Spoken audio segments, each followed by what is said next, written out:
Paris et Londres, deux des plus importantes capitales d'Europe. Elles sont deux grandes métropoles économiques et touristiques très actives qui attirent les étrangers du monde entier. Avec ce flux de différentes cultures où chacun a ses codes et son mode de vie, il faut régler les différends entre tous. Pour cela, les patrouilles veillent. À Paris, les Champs-Élysées glanent des riches, des pauvres, des mendiants ou encore des escrocs. Pour lutter contre toute la délinquance qui s'y opère, une brigade spéciale a été créée, la BST. Une brigade qui doit œuvrer sur tous les fronts. À Londres, dans le quartier de Notting Hill, les communautés se côtoient mais ne se mélangent pas. Et quand elles se croisent d'un peu trop près, les violences s'accentuent. Le jour, les polices locales sécurisent et restent proches des riverains. La nuit, l'atmosphère devient plus électrique. Une unité spéciale fait la guerre aux gangs de Notting Hill, la TSG. Dans les deux plus grandes capitales d'Europe, les policiers travaillent sans relâche pour contenir les tensions en tout genre et veiller à ce que toutes les communautés cohabitent au mieux.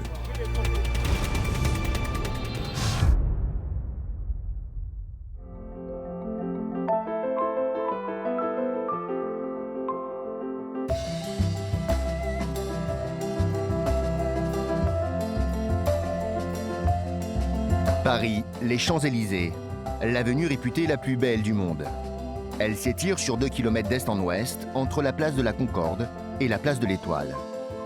Parsemée des plus belles boutiques, des plus beaux hôtels de luxe, cette avenue est l'un des symboles de la ville lumière. On dénombre 100 millions de visiteurs par an, dont 30 millions de touristes. Des touristes étrangers au portefeuille souvent bien fourni, qui attirent une foule de mendiants et d'escrocs particulièrement affûtés. Depuis quelques années, ces bandes organisées venues d'Europe de l'Est se sont tellement imposées sur les Champs-Élysées qu'elles ont entaché sérieusement l'attractivité de l'avenue. Sentiment d'insécurité, baisse du nombre de visiteurs et du chiffre d'affaires des commerces, le préfet de police a décidé de réagir. En juin 2014, une unité spéciale est créée, la BST, la Brigade spéciale de terrain. 25 agents de police patrouillent sur l'avenue 7 jours sur 7. Ils luttent contre la délinquance sur la voie publique, les ventes à la sauvette ou encore les pièges à touristes.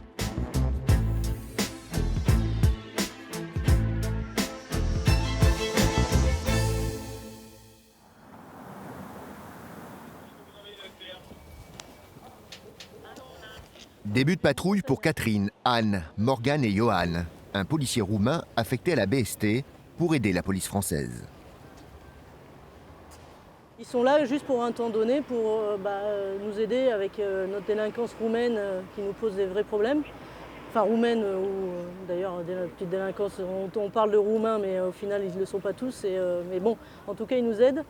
Et il est là juste pour 3 mois et il est policier roumain, donc avec son uniforme de policier roumain. Et bon, mine de rien, c'est une vraie aide en termes, voilà, pour nous traduire les choses, de présence, voilà.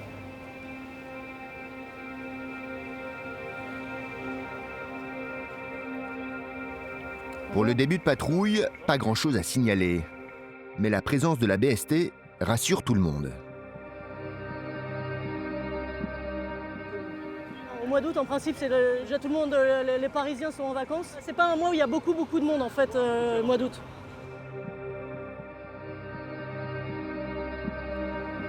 Mais la sérénité de la patrouille va vite être interrompue. Alors qu'ils remontent l'avenue, Morgane et Johan sont interpellés par 2 jeunes hommes.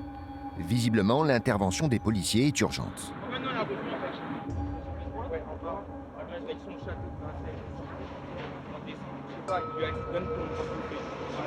Ils étaient à 2 sur elle.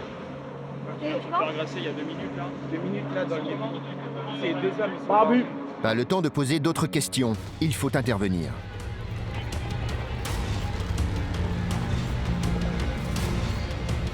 Donc là, apparemment, il y a une personne qui s'est fait agresser par 2 individus il y a à peu près 2 minutes. Donc on est descendu vite fait dans la station pour voir ce qui se passe. Ouvre, ouvre.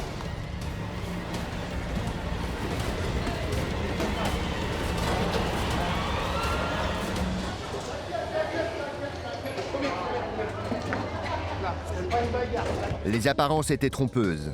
Les 2 barbus, agresseurs supposés, sont en réalité des policiers du métro en civil. Un camouflage particulièrement efficace. Ces 2 jeunes femmes qui viennent d'être arrêtées ont l'air de touristes comme tant d'autres. Mais elles sont pourtant des voleuses aguerries. Celle-ci a ouvert le sac de la dame, a fouillé le contenu et a volé le portefeuille. Vol à la tire en réunion. C'est 2 Chiliennes. C'est pas des touristes, c'est des pickpockets qui viennent en Europe et qui font le tour d'Europe pendant les vacances pour détrousser les gens dans les divers pays européens. Chiliens, Mexicains, Péruviens. Ces 2 Chiliennes appartiennent à un réseau de malfaiteurs sud-américains. Véritable plaie, ces organisations criminelles pullulent en Europe. C'est des beaux tireurs quand même. Ah bah ouais, non mais ça passe crème. Hein. Ça passe bien, hein. Ça passe bien. Hein. On est en train de bien vérifier qu'il n'y ait pas d'autres vols, d'autres téléphones qui pourraient ne pas leur appartenir.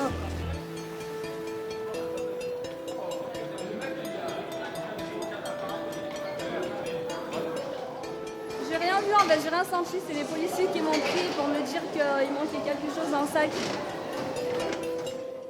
Le soutien de la BST reste précieux aux policiers du métro. Les différents corps de police des Champs-Élysées tiennent à s'entraider. Une mutualisation des forces de l'ordre qui s'avère très souvent payante. On leur a filé un coup de main, notamment pour les palpations, puisque c'était 2 femmes et que nous on a des effectifs féminins, donc c'est plus facile pour pouvoir palper. C'est surtout, voilà, il faut être du même sexe pour pouvoir palper la personne, donc là c'était pratique pour eux en tout cas. Les 2 pickpockets chiliennes vont être amenés au commissariat. Morgane et Johan resteront avec leurs collègues de la police du métro, tandis que Catherine et Anne vont continuer leur remontée des Champs-Élysées. Si la petite délinquance vient surtout de l'étranger, ses principales victimes aussi. Un phénomène qui touche Paris, mais également les autres capitales européennes.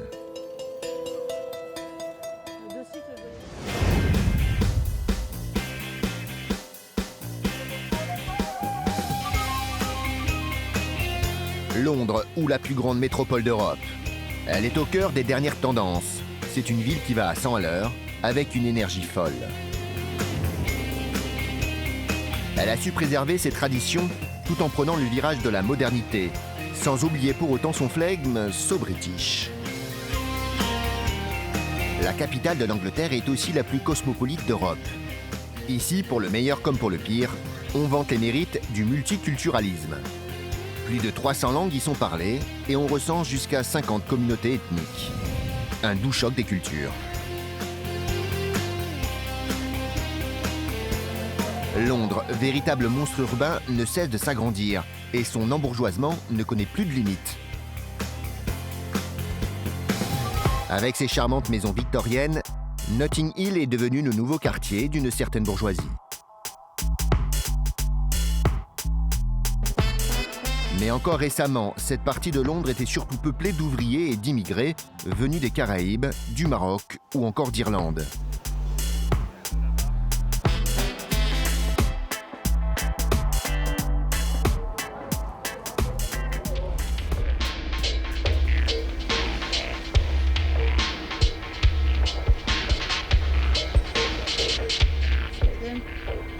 Aujourd'hui, dans cette patrouille de Notting Hill, Brad est au volant, accompagné de Cathy et de Carlos. Carlos est né et a grandi dans ce quartier difficile avant que Notting Hill ne s'embourgeoise. Comme ces jeunes du quartier, il sait qu'il aurait pu mal tourner. Si la police londonienne l'a recruté, c'est pour sa parfaite connaissance du terrain, un atout précieux. C'est dans ces lieux encore populaires qu'il patrouille. Ceux qui ne sont pas du quartier ne sont pas forcément les bienvenus. Un visiteur vient de l'apprendre à ses dépens.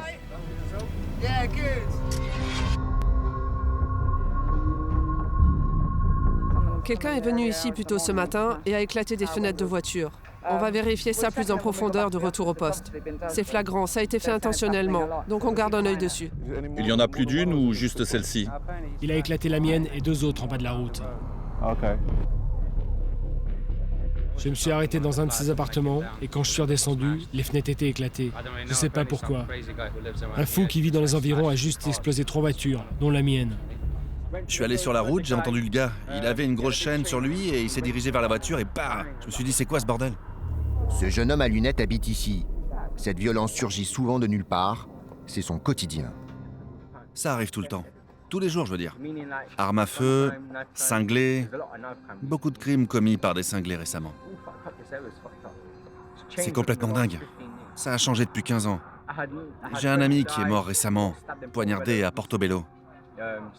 Poignardé dans le cou. C'est juste dingue. Il est mort dans la rue. C'était vraiment atroce. Ici, malheureusement, la mort tragique de son ami n'a rien d'exceptionnel. Chaque mois, la police recense des meurtres ou des attaques à l'arme blanche.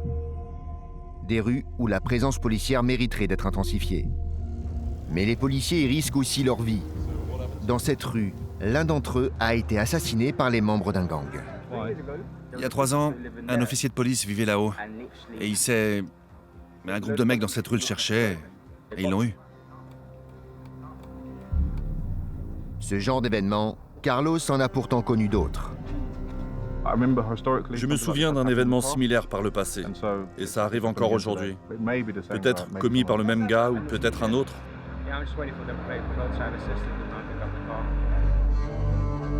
À ce stade, les policiers ne peuvent plus rien faire. Une enquête est déjà en cours sur l'homme qui a saccagé les voitures. Dans ces quartiers populaires, certains jeunes expriment souvent leur frustration par la violence. Mais Carlos ne se résigne pas à cette fatalité. Pour lui, elle peut être évitée grâce à un moyen simple, le dialogue. Lorsqu'il patrouille à pied, il n'hésite jamais à saluer les riverains, comme pour leur rappeler qu'il est lui aussi un enfant du quartier, malgré son uniforme.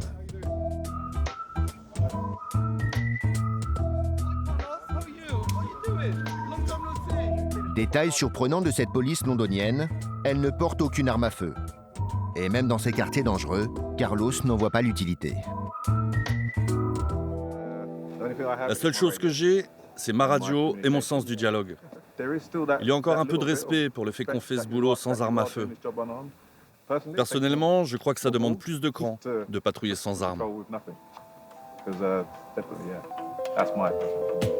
La prise de risque est importante, mais les policiers adressent aux criminels un message clair. Ils ne sont pas là pour une confrontation physique.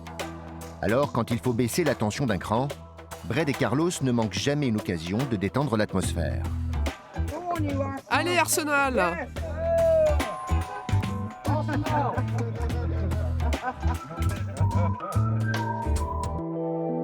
Mais si dans ces quartiers, il faut faire preuve de beaucoup plus de psychologie que de force, ce n'est pas vrai partout.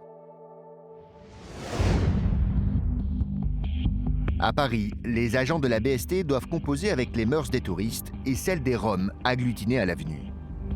Catherine et Anne s'efforcent chaque jour de réduire le nombre de mendiants, souvent liés à des bandes très bien organisées. L'ennui, c'est qu'entre la police et ces mendiants illégaux, on ne partage pas toujours le même langage. Il faut donc être très sec et ne pas chercher à discuter. Allez, on déchire le gobelet. Sans gobelet, les mendiantes sont obligées d'en trouver un autre. Du temps perdu pour elles, mais gagné pour Catherine. Il y en a tous les 10 mètres à peu près. Voilà, elle s'allonge complètement, voilà, avec juste un gobelet et les gens passent et sont censés donner des pièces ou des billets et ça marche, hein, ça marche bien. Voilà, je pense que s'ils se mettent sur les champs, c'est que c'est un bon endroit, que les gens sont sensibles à ça et du coup ça donne facilement, quoi.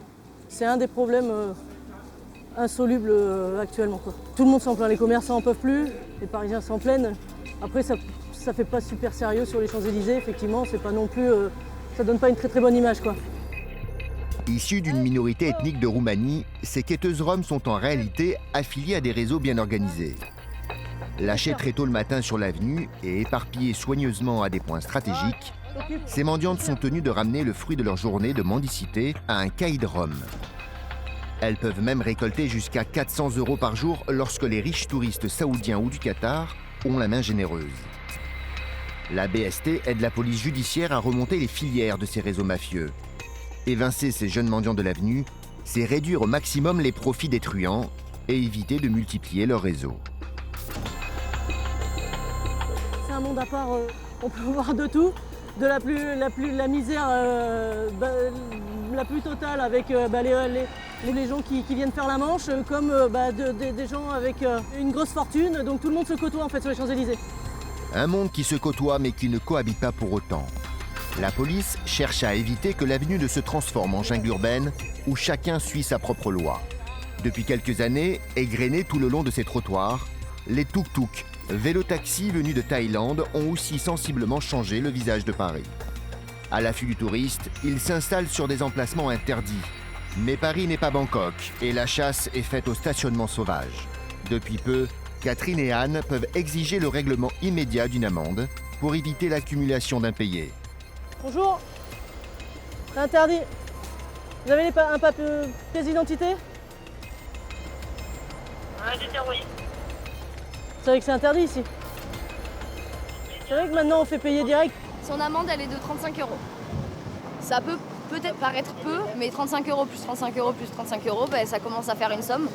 Et malgré tout, ils travaillent pour gagner de l'argent, donc s'ils le perdent en ayant des amendes tous les jours, ça leur fait beaucoup à faire. Ce chauffeur est français et c'est plutôt rare ici. Alors, la majorité des tuk-tuks sont de l'Europe de l'Est. On a 90% des tuk-tuks qui le sont. Effectivement, cet individu, il ne l'est pas. Il nous a donné une carte nationale d'identité française.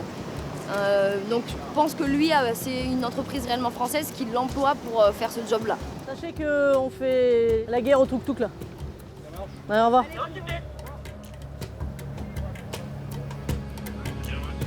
Ils se passent le mot les uns et les autres, ils savent très bien que tout le monde se fait verbaliser. C'est pour tout le monde pareil, la loi elle est pareille pour tout le monde. Si les Champs-Élysées accueillent sans discrimination les touristes comme les travailleurs étrangers, les policiers de la BST doivent rappeler que seule la loi française prévaut. Hein ? Se montrer, que les gens voient qu'on est présent. C'est super important, c'est aussi pour ça qu'on a été créés nous aussi sur les Champs-Élysées, pour montrer que la police était là. Et c'est pour ça aussi qu'on est à pied, parce que du coup on est 2 fois plus visible qu'en voiture. Donc du coup on a été créés pour ça, donc on se montre. Mais quand la présence d'une police de proximité ne suffit plus, les policiers des grandes capitales européennes ont recours à des unités spéciales. À Londres, en cas d'urgence ou de situation explosive, en pressant le bouton rouge de sa radio, la police de proximité peut bénéficier du soutien instantané d'une unité musclée, la TSG, le groupe de soutien territorial. Il y a quelques années, sans elle, une grave crise aurait pu tourner au drame.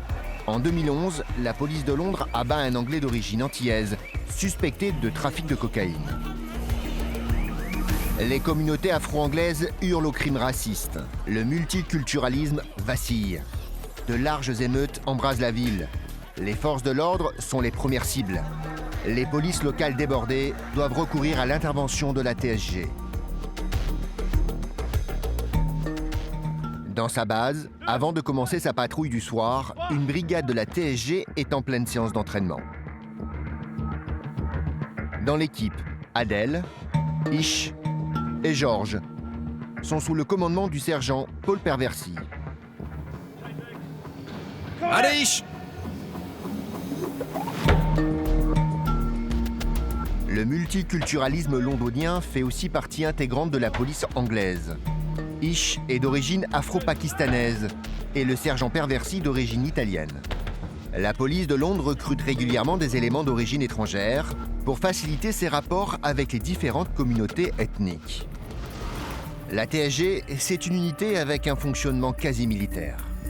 Avant de rejoindre la police, le sergent Paul Perversy a servi 5 ans dans les Royal Marines britanniques. C'est un entraînement hautement intensif conçu pour faire travailler tous les groupes musculaires. Parce qu'une partie de notre mission concerne l'anti-émeute. Il nous arrive donc d'avoir à courir de longues distances très rapidement et avec un lourd équipement. Bouclier, gilet pare-feu, casque de l'OTAN, radio, entre autres choses, et aussi des extincteurs. Donc c'est un entraînement en conditions réelles. C'est pourquoi on maintient une condition physique exigeante qui est indispensable à la TSG. La TSG est l'une des rares unités de police au monde qui cumule les aptitudes d'une patrouille de terrain et les compétences d'une force anti-émeute. En première ligne, ils sont exposés à des situations d'une extrême brutalité et doivent donc constamment maintenir un niveau de combativité et de sang-froid supérieur aux policiers moyens.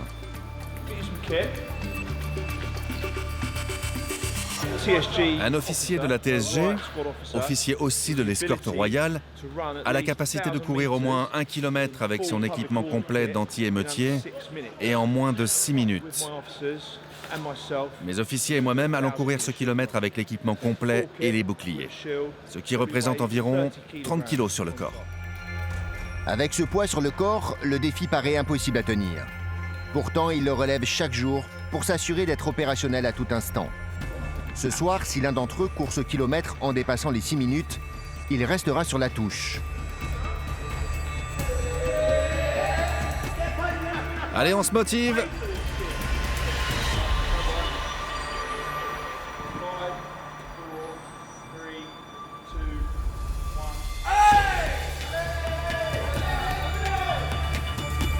Un kilomètre, c'est 3 fois le tour de la base.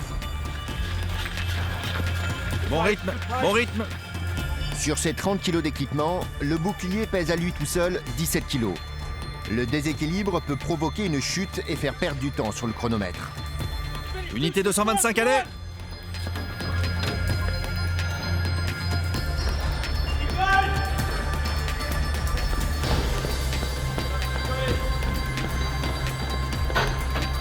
Verdict, Excellent! 5 minutes 45. le pari est réussi. C'était bon. C'était bon. Mais l'entraînement n'est pas terminé. Malgré cette batte de baseball, ce n'est pas une partie qui s'annonce. Le sergent passe à la dernière étape, être toujours prêt à savoir contenir et absorber la violence des émeutiers. Ok, faut se tenir. Le pied en arrière comme ça et tenir de cette façon. C'est le moment d'une simulation plus vraie que nature. Dégagez. Barrez-vous. Barrez-vous. Allez, dégagez. Reculez. Reculez. Reculez. Allez. Barrez-vous. Malgré cette spectaculaire démonstration de force, le sergent insiste pour ne pas réduire la TSG à une simple unité de gros bras. Un officier de la TSG est un policier accompli. On ne cherche pas à être des super flics, on cherche à être des bons flics. Et ces gars sont de bons flics. Habillez-vous, prenez une douche. Ish avec Karine. Dans moins d'une heure, Paul et ses hommes vont commencer leur patrouille.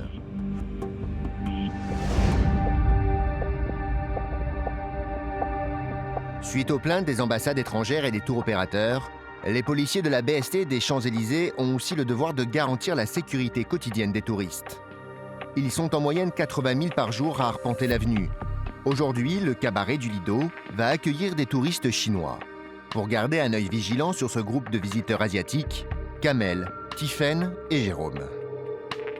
La mission du jour pourrait sembler anecdotique. Elle est pourtant l'une des plus importantes pour les policiers de la BST.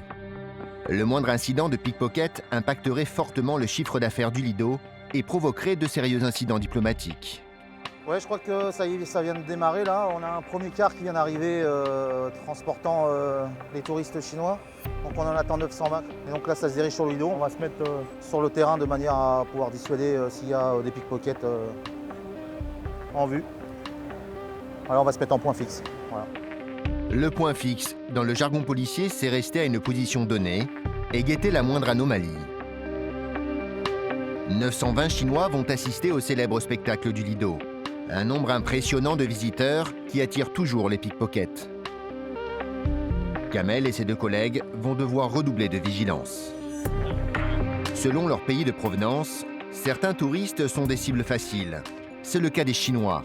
Kamel a souvent constaté leur insouciance. Une culture qui est différente de la nôtre, où on n'a pas de pickpocket, on n'a pas de voleurs qui dépouillent les gens, les touristes ou autres chez eux. Donc arriver ici dans un pays étranger, ben, voilà, ils se comportent comme ils se comporteraient chez eux, donc un petit peu sans être trop vigilants à leurs sacs, à leurs affaires, leur téléphone portable, et ça devient des proies faciles. En seulement quelques minutes, près de 1000 Chinois sont à l'entrée du Lido. Un spectacle en soi. Ouais, là ils sont arrivés, donc là notre problématique à nous, ça va être, dans un premier temps, c'est d'infiltrer et voir si éventuellement ils ne se sont pas intégrés des pickpockets et autres. Hein.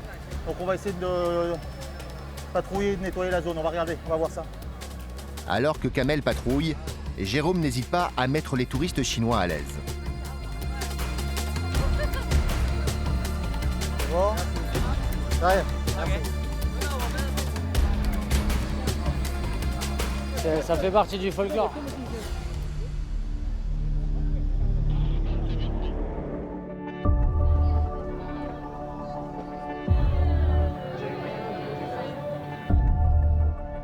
Généralement, les pickpockets se mettent entourent leurs victimes. Ils arrivent à 2-3, il y en a un ou deux qui distraient et le troisième met la main dans le sac à main. Il prend ce qu'il peut et ils partent en courant les trois. La tactique de Kamel, Tiphaine et Jérôme est simple. Se positionner en triangle pour entourer le groupe de Chinois. Kamel est en face, Tiphaine est à droite.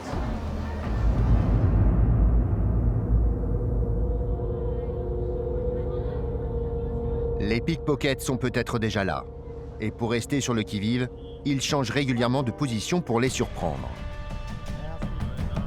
Elle a déjà viré un mineur en short. Ouais, il était dedans, en train de travailler. Elle l'a dégagé avec sa mère. Sa mère l'a traversé, lui il est parti par là. Ouais, un mineur qu'on connaît bien, qui est régulièrement ici, un pickpocket tout simplement. Et qu'il avait repéré le groupe, donc il commençait à s'approcher doucement et je lui ai demandé de partir de l'autre côté. Nettoyer la zone est d'autant plus difficile que la majorité des pickpockets sont des mineurs. Moins évident donc de repérer des enfants à hauteur d'adultes. La difficulté c'est qu'au vu du nombre, les gamins ils rentrent au milieu de tout ça et puis ils travaillent les sacs à main, on les voit même pas, ils sont tellement petits. Donc il faut constamment bouger. Donc voilà, ça y est, toutes les personnes sont rentrées à l'intérieur pour le début du spectacle qui est prévu d'ici un quart d'heure. Du coup, on sera là pour la sortie 22h30 pour la même mission, mais dans l'autre sens. Voilà. Ouais, donc les 920 touristes ont pénétré le Lido, doivent être attablés. Tout s'est bien passé, on a sécurisé leur entrée, on quitte les lieux.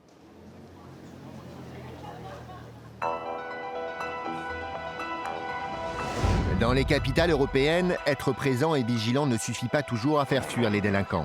La police doit parfois montrer qu'elle est capable de rendre les coups. À Londres, au QG de la TSG, on profite des derniers instants de calme avant la tempête. Le sergent Paul Perversi s'assure que son taser est opérationnel, la seule arme autorisée qu'il porte lors des patrouilles. Ish, Georges et Adèle restent toujours enthousiastes. S'ils ont choisi cette unité spéciale, c'est aussi parce qu'ils sont certains de ne jamais s'y ennuyer. Oui, on ne sait jamais vraiment quand on peut être appelé, ça crée donc une certaine excitation. On va patrouiller dans les coins chauds fréquentés par les gangs, mais aussi épauler les policiers locaux dès qu'ils nous appelleront en urgence.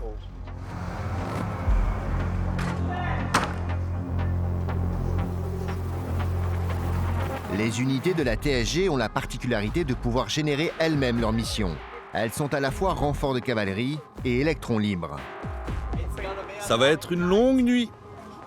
Une longue nuit. Georges plaisante, mais il arrive très souvent que Paul et ses hommes fassent des patrouilles de 17 heures. Mais grâce à leur entraînement intensif, ils peuvent tenir ce rythme soutenu sans trop de difficultés. Ils patrouillent dans les coins les plus reculés et difficiles de Notting Hill.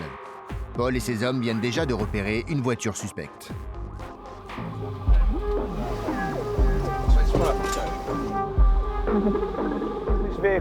Ce véhicule n'est enregistré sous aucun nom. Personne n'est propriétaire de cette voiture. En Angleterre, on peut arrêter n'importe quel véhicule pour n'importe quelle raison. Ah, attendez s'il vous plaît. Les gars, on y va, allez! Appel d'urgence pour la TSG.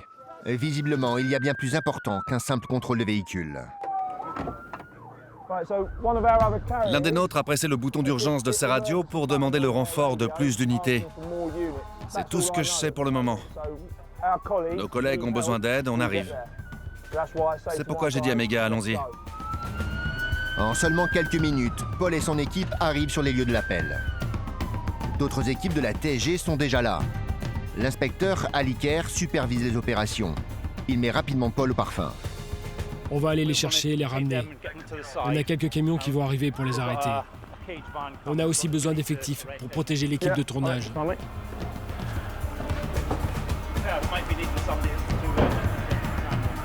Il y a une grande fête là-bas. avec 40 à 50 gitans irlandais. Beaucoup d'entre eux sont ivres.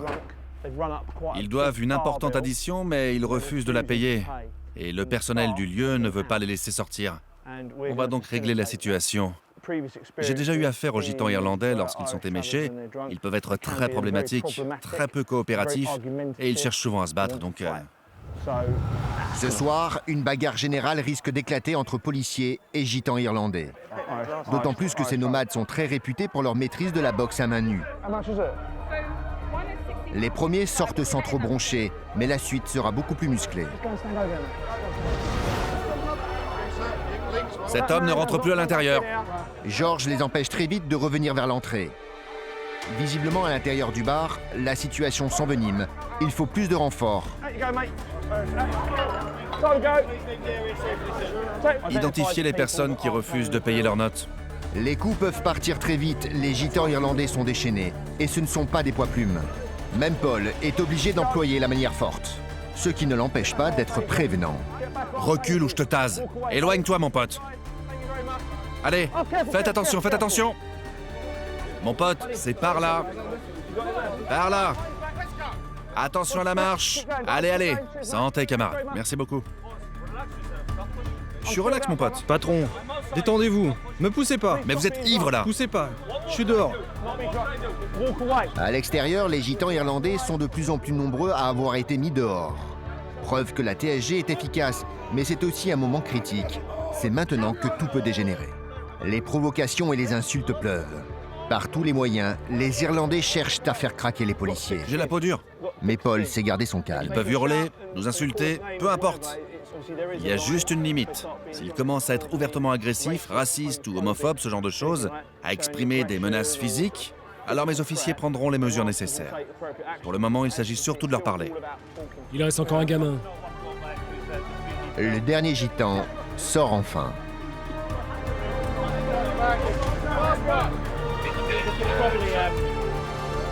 Si la TSG n'avait pas été ici, ça aurait été les policiers locaux à notre place.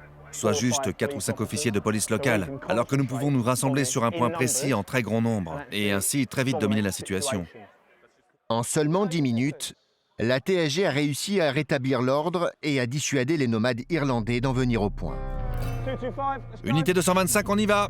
Unité 225.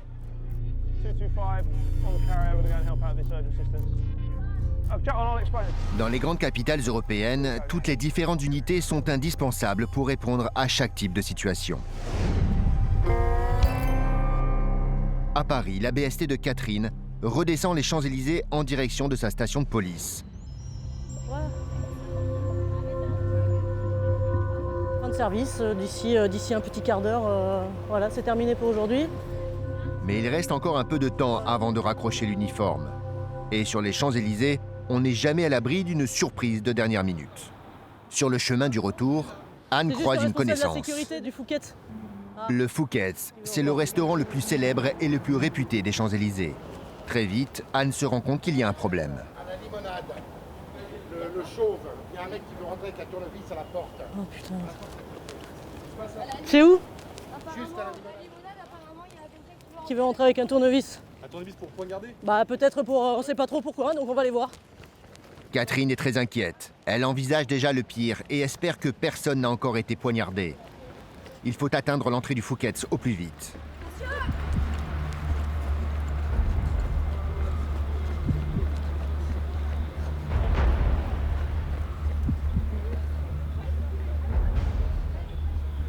Oh! Morgane, fais gaffe! Morgane! Oh! Passe! Pour échapper aux policiers, l'homme au tournevis prend des risques inconsidérés. Il manque de se faire écraser par une voiture. Armé d'un tournevis, il nous a menacés à plusieurs reprises avec le tournevis. L'homme est sur le point de leur échapper, mais par chance, il fait demi-tour.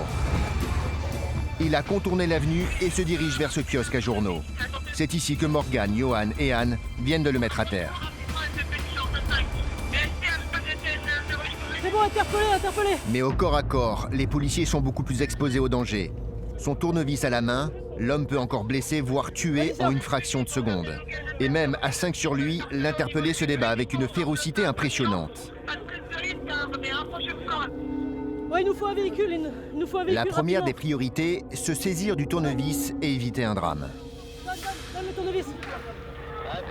Donne-moi le tournevis, s'il te plaît.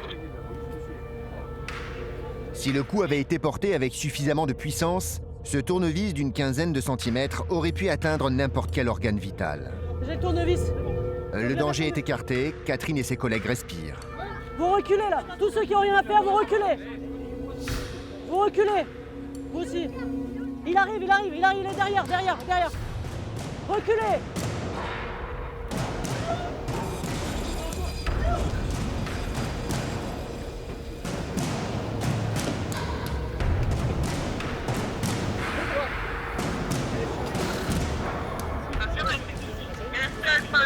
J'aurais besoin de plus d'informations concernant l'individu. Est-ce qu'on connaît les intentions de cet individu pour vouloir pénétrer dans le focus avec un tournevis? Est-ce que vous avez consommé de l'alcool, monsieur?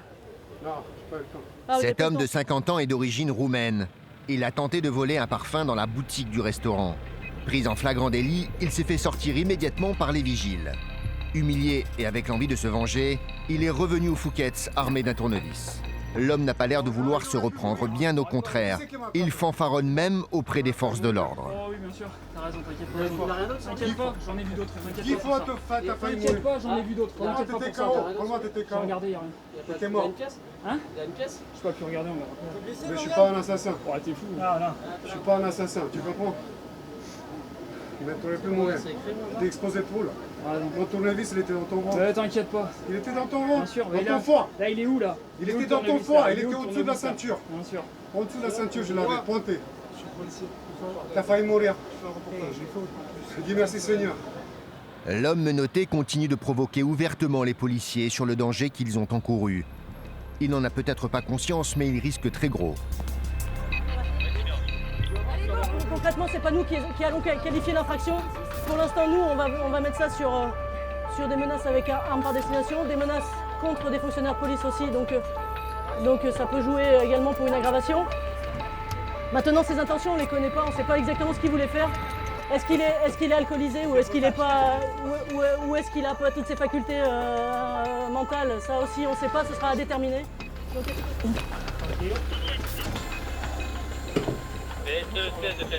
Si, ils sont avec nous. Bah, il est pas étrompé. Pour Catherine et ses collègues, la journée a été plus longue que prévu. Voilà. Il y a une heure, je vous disais que c'était fini. Ben non, en fait, c'est pas fini. Voilà. Ça continue, c'est les aléas voilà, de la journée. Jusqu'à la dernière minute, on peut être appelé, on peut tomber sur quelque chose, on peut aider quelqu'un, on peut se faire menacer, on peut y avoir n'importe quoi en fait. Le lendemain, Catherine apprendra qu'il n'a pas agi sous l'effet de l'alcool et que l'examen de comportement n'a signalé aucune déficience mentale. Son sort est désormais entre les mains de la police judiciaire, qui le présentera devant un juge du parquet de Paris. À Paris, pour l'heure, fin de mission pour Catherine et ses collègues. Une autre unité de la BST a déjà pris le relais.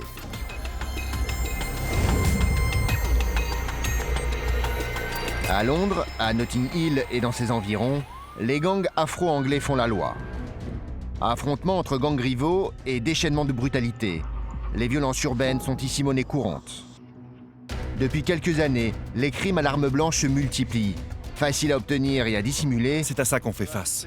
Le couteau est devenu l'arme préférée des gangs. Chaque soir, le sergent Paul Perversi et ses hommes mènent une guerre sans relâche contre les gangs. C'est la zone dans laquelle on va travailler. On va donc patrouiller dans les ruelles où les gangs traînent et voir s'il y a du monde dans les parages. Les hommes et les femmes de la TSG font avant tout un vrai travail d'investigation. Ils passent des heures et des heures à repérer, interpeller, fouiller et interroger les suspects sur le terrain, sans jamais perdre leur sang-froid. Ok camarade, c'est super. Mais maintenant tu te détends. Vous étiez très calme, très coopératif, puis votre attitude s'est dégradée.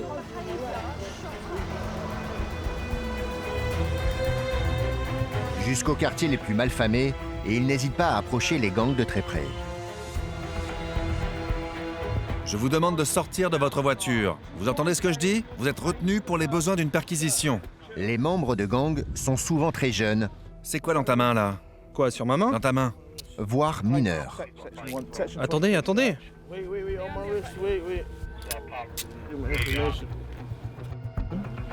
T'es défoncé? Ok, je suis déchiré. Fais attention à ce que tu dis. Détends-toi. Ces intenses nuits de patrouille servent à collecter une mine précieuse d'informations.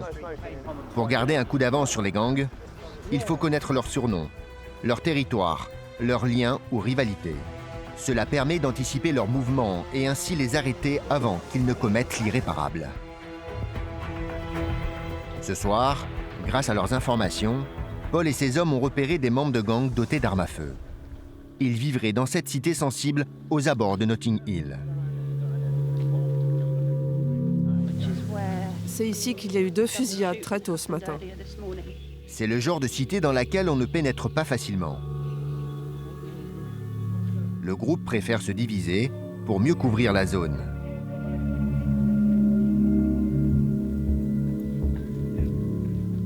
L'atmosphère est lourde. Seule et sans arme à feu, Adèle ne se démonte pourtant pas. Je n'ai pas peur. Il faut juste être attentif parce que la tension peut être très intense en ce moment. Et il est probable que les fusillades de ce matin soient liées aux gangs. Mais ça reste toujours une supposition. Soudain, la tension monte d'un cran, plus vite qu'Adèle ne l'aurait pensé. Ces hurlements ne sont pas ceux d'une victime qu'on attaque. Ce sont les cris de Ish, son collègue.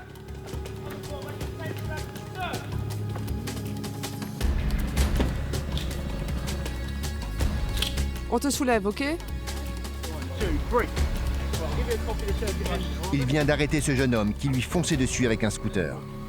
Si Ish a stoppé le 2 roues, c'est parce qu'il est formellement interdit de rouler avec au milieu de la cité. Le jeune homme a cherché à prendre la fuite et a même essayé de le percuter. Ok, donc à partir de cet instant, tu es en état d'arrestation. Tu n'as aucune assurance, pas de permis de conduire, et tu as utilisé ce véhicule ici malgré l'interdiction. Ça te semble cohérent? L'heure d'arrestation est 20h43. C'est mon cousin, s'il vous plaît, on peut pas répondre. Elles ne sont pas trop serrées? Ça va? Non, ça va. Georges examine le scooter. Il va faire une découverte qui va tout expliquer. Du doigt, Adèle indique à Georges un sachet au sol, juste à côté du 2 roues.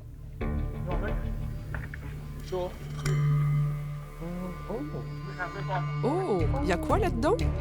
Oh, c'est une odeur sacrément piquante. Ça, c'est bon. 1, 2, 3, 4, 5 sachets d'herbe de cannabis, mon pote. Visiblement, le jeune homme est un dealer. Ish a le sourire, c'est une belle prise. Pour la police, saisir de la drogue dans ces cités, c'est attaquer directement les gangs. Adèle, pourrais-tu m'amener un sac? La plupart de ce qu'il avait sur lui était dans ses mains. Il a donc pu le jeter dès qu'il est tombé de son scooter. L'odeur est assez forte, c'est de la skunk. Une petite quantité, mais en revanche, il avait un téléphone en sa possession qui n'arrêtait pas de sonner.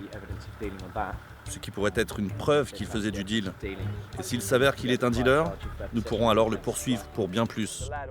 Le gamin au scooter n'a que 16 ans. Donc, aux yeux de la loi, c'est encore un enfant. Le 2 roues a sûrement été volé. Alors on va emmener le gamin au poste. C'est bon, mon pote, c'est bon. Elles sont ok.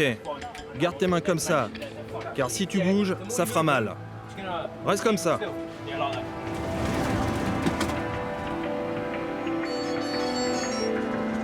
Au même moment, Georges et le sergent Perversi ramènent le scooter jusqu'au commissariat, mais à pied. Santé!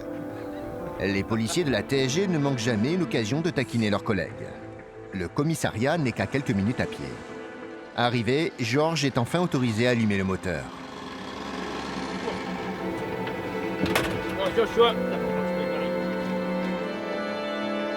Ce jeune homme sera bien reconnu comme dealer de drogue.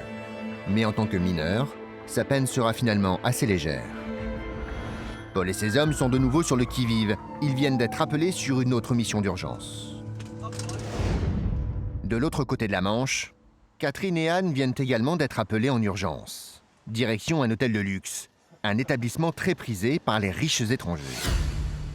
À l'intérieur des belles façades éclatantes, il arrive que les touristes étrangers et fortunés puissent se croire au-dessus des lois françaises.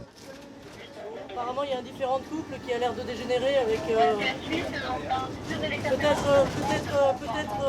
des coups portés ou des choses comme ça. On va aller voir ce qui se passe.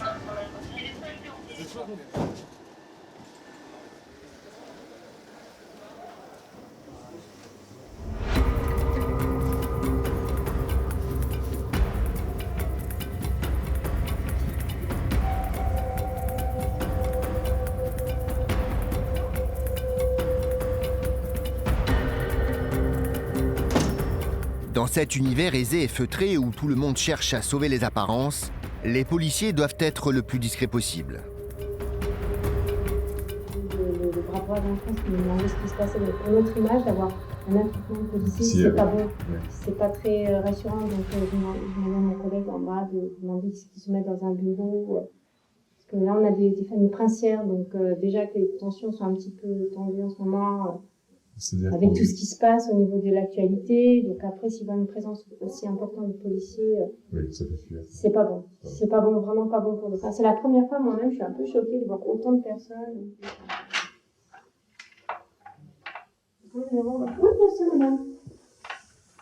Catherine et Anne doivent intervenir sans tarder.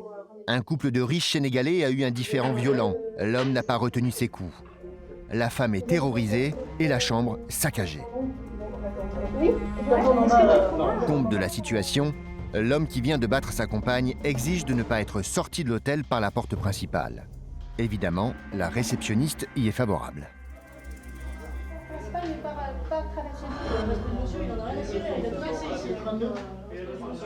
Un ami du couple, lui aussi client de l'hôtel, tente de faire l'arbitre.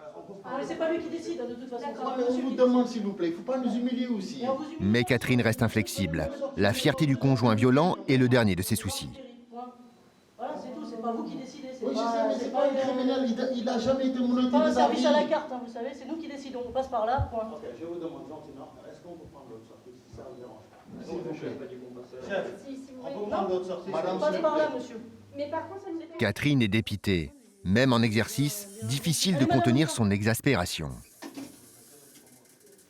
Ils sont chiants aussi. Non, je vais pas passer par là. Putain. Hein, c'est une blague. Non, mais c'est une blague, je te jure, c'est une blague.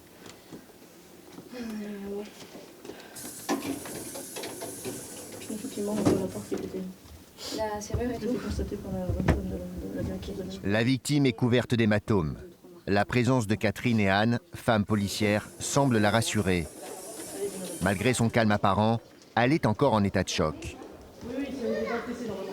On va la faire monter devant, la dame.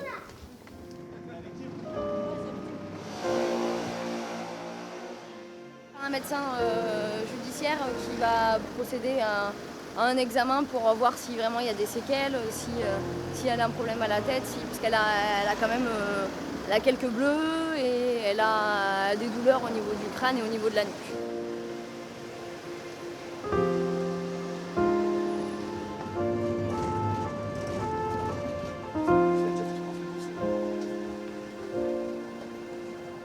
Le compagnon violent sera placé en garde à vue.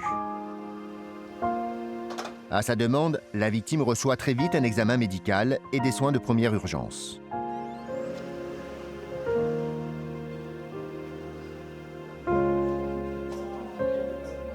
Catherine garde son sang-froid et son professionnalisme, mais elle n'en pense pas moins. Il s'est bien défoulé sur sa femme, mais toujours avec nous, il passe toujours pour une victime, donc bon. Ouais, j'ai assez peu d'indulgence là-dessus, effectivement. Ça m'énerve assez vite. Ouais. La victime est transportée à l'hôpital pour des examens plus poussés. C'est ce genre de drame difficile auquel Catherine est souvent confrontée.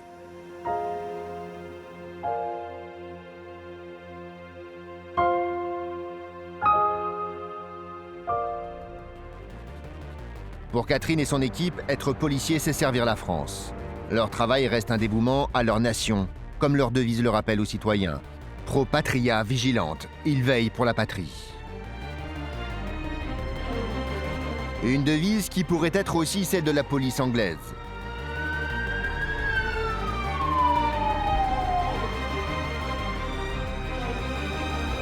Patrouiller inlassablement dans les rues de Londres, c'est un dévouement de tous les instants pour Paul et ses collègues.